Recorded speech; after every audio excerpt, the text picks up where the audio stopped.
እሺ ስሜ ማሬ ነገሰ እባላለሁ። በአንበዞ ቀበሌ 1 ለ30 መሪ ነኝ። ለ30 ውስጥ ከምንሰራው 3 1 ለ10 መሪዎች አሉኝ። እነሱ 1 ለ10 መሪዎችን ከአንድ እንትን አድርገን ክትባት ቀስቅሰን እናስከትባለን። እነሱም ይቀሰቅሳሉ፣ እኔ ነግራቸዋለሁ። ለምሳሌ እኛ በ23 ገንፎ ዝግጅት አለ ከዚህ ቀበሌ ማለት ነው።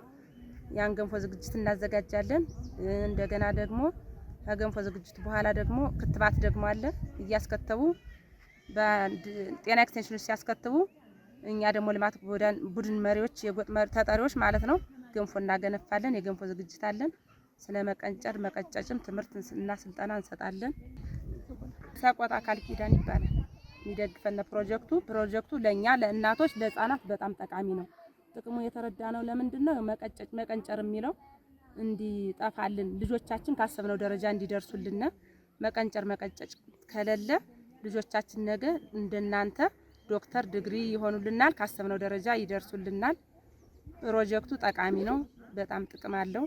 የሰጠንን እየተጠቀሙት ነው ያሉ እያለሙበት። የተሰጠው ባቄላም ተዘርቷል ይታያል፣ በአካል እያለሙት ነው። የጓሮ አትክልት አንዳንድ ቦታ ተለምቷል፣ ለምን ክረምት ስለነበር።